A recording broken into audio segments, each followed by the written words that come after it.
തന്റെ പ്രിയപ്പെട്ട ഭർത്താവിന്റെ മുഖത്ത് നോക്കി ചിരിക്കാൻ കഴിയുമോ പെങ്ങള്? ചിരിക്കാൻ കഴിയുമോ പെങ്ങള്? എങ്കിലും പ്രതിഫലം എന്തെന്നറിയുമോ? അല്ലാഹുവേ, വെള്ള തുണികൾ അടിയിൽ പുതച്ചു കിടക്കുമ്പോ നിന്റെ വീടിനകത്തേക്ക് ഈ നാട്ടിലെ പെണ്ണുങ്ങളെ നിന്റെ ജനാസ കാണാൻ വന്നിട്ട് മുഖത്തിട്ടിരിക്കുന്ന വെള്ള തുണിയൊന്നുയർത്തുമ്പോ അതിനടിയിൽ കിടന്ന് ചിരിക്കാ കഴിയും പൊന്നുമോള്. നിന്റെ ജനാസ കണ്ടിട്ട് നിന്റെ മയ്യത്ത് കണ്ടിട്ട് ഇറങ്ങിപ്പോകുന്ന പെണ്ണുങ്ങൾ പറഞ്ഞു കൊണ്ടുപോകും, അവളുടെ ചിരി കണ്ടോ, അവള് മരിച്ചെന്ന് പറയില്ലല്ലോ. അല്ലാഹുവിന്റെ റസൂല് പറയുകയാണ്, ഏതെങ്കിലും ഒരു പെണ്ണ് തന്റെ ഭർത്താവിന്റെ മുഖത്ത് നോക്കി ചിരിച്ചാൽ അതാ മരിച്ചു കിടക്കുന്ന സമയത്ത് അവളുടെ മുഖത്ത് പുഞ്ചിരിയാട്. പ്രവാചകം പഠിപ്പിക്കുന്നു, പെണ്ണ് പിണങ്ങിയിരിക്കുന്ന ഭർത്താവുണ്ടല്ലോ, ഒന്ന് പറഞ്ഞ് രണ്ട് പറഞ്ഞ് പരസ്പരം പിണങ്ങുമല്ലോ. അല്ലാഹുവിന്റെ റസൂല് പറയുകയാ, പിണങ്ങിയിരിക്കുന്ന ഭർത്താവിന്റെ കയ്യിൽ പിടിച്ചിട്ട് ഇനി നിങ്ങൾ മിണ്ടുന്നത് വരെ ഞാൻ ഭക്ഷണം കഴിക്കൂല, ഞാൻ ഉറങ്ങില്ല എന്ന് പറഞ്ഞുകൊണ്ട് തന്റെ ഭർത്താവിന്റെ പിണക്കം മാറ്റുന്ന പെണ്ണുണ്ടല്ലോ, അവൾക്ക് സ്വർഗമാണ് പ്രതിഫലമെന്ന് നബിയുനാ റസൂലുള്ളാഹി സല്ലല്ലാഹു അലൈഹി വസല്ലമ തങ്ങൾ പഠിപ്പിക്കുമ്പോ, എന്റെ പ്രിയമുള്ളവരെ, ഇന്ന് തമ്മിലടിച്ച് തീർക്കാനുള്ളതാണല്ലോ. എന്റെ പ്രിയമുള്ളവരെ, കുടുംബജീവിതം എന്ന് പറഞ്ഞാൽ എന്റെ പ്രിയമുള്ളവരെ അടിയും വഴക്കും ബഹളവും പ്രശ്നങ്ങളും എല്ലാം ഉണ്ടാകും. സ്നേഹമുള്ളിടത്തല്ലേ ഇരുണ്ടാവുകയുള്ളൂ.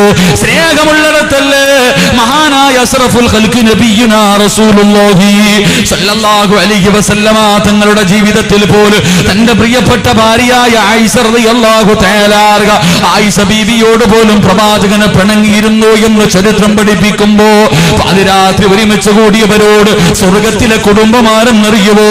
സ്വർഗത്തിലെ കുടുംബം എന്ന് പറയുന്ന വിഷയം കേൾക്കാമെന്നവരോട് സ്വർഗത്തിൽ ഒരുമിച്ച് കൂടുന്ന കുടുംബമേതാ? അല്ലാഹുവിന്റെ പരിശുദ്ധമായ ഖുർആൻ സൂറത്ത് യാസീൻ ഉണ്ടല്ലോ, എല്ലാവരും ഓതുന്നവനാട്, എല്ലാവരും ഓതുന്നവനാട്.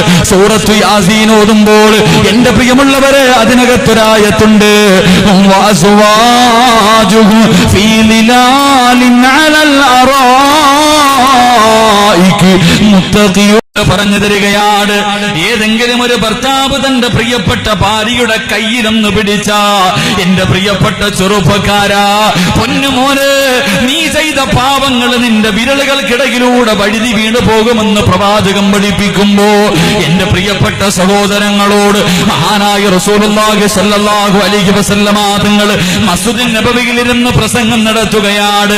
അല്ലാഹുവിന്റെ റസൂല് പറഞ്ഞു, സഹാബാ, ഏതെങ്കിലും ഒരു ഭർത്താവ് തന്റെ പ്രിയപ്പെട്ട ഭാര്യയുടെ വായിലേക്ക് ഒരു കവിള് വെള്ളമൊഴിച്ചു കൊടുത്താ ആ മനുഷ്യന് നാളെ ഹൗലുൽ കൗസറിലെ വെള്ളം കിട്ടുമെന്ന് പ്രവാചകർ അതാ മസ്ജിദുൻ നബവിക്കകത്തിരുന്ന് പറയുമ്പോ, മഹാനായ ചെറുപ്പക്കാരനായ സൗബാൻ റളിയല്ലാഹു തആല പടച്ചവരെ പള്ളിക്കകത്ത് നിന്നിറങ്ങി ഓടുകയാ, പള്ളിക്കകത്ത് നിന്നിറങ്ങി ഓടുകയാ. എല്ലാവരും അത്ഭുതത്തോടെ നോക്കുകയാണ്, എവിടേക്കാ ഓടുന്നത്?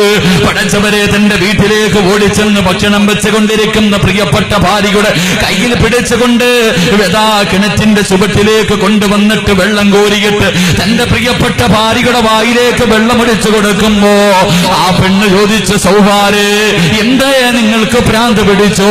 എന്നെ നിങ്ങൾ കൊല്ലാൻ പോവുകയാണോ? ആ സമയത്ത് തന്റെ പ്രിയപ്പെട്ട ഭാര്യയുടെ കയ്യിൽ പിടിച്ചിട്ട് മഹാനായ സൗബാൻ റളിയല്ലാഹു തആല അവിടെന്ന് പറഞ്ഞു, പെണ്ണ്, ഏതെങ്കിലും ഒരു ഭർത്താവ് തന്റെ പ്രിയപ്പെട്ട ഭാര്യയുടെ വായിലേക്ക് ഒരു കവിള് വെള്ളമൊഴിച്ചു കൊടുത്താൽ, ഒരു കവിള് വെള്ളമൊഴിച്ചു കൊടുത്താൽ അതിന് പകരം അല്ലാഹു ഹൗലുൽ കൗസറിലെ വെള്ളം തരുമെന്ന് പ്രവാചകം പഠിപ്പിച്ചെന്ന് പറയുമ്പോൾ, എന്റെ പ്രിയപ്പെട്ട പൊന്നുമോള്, നിന്റെ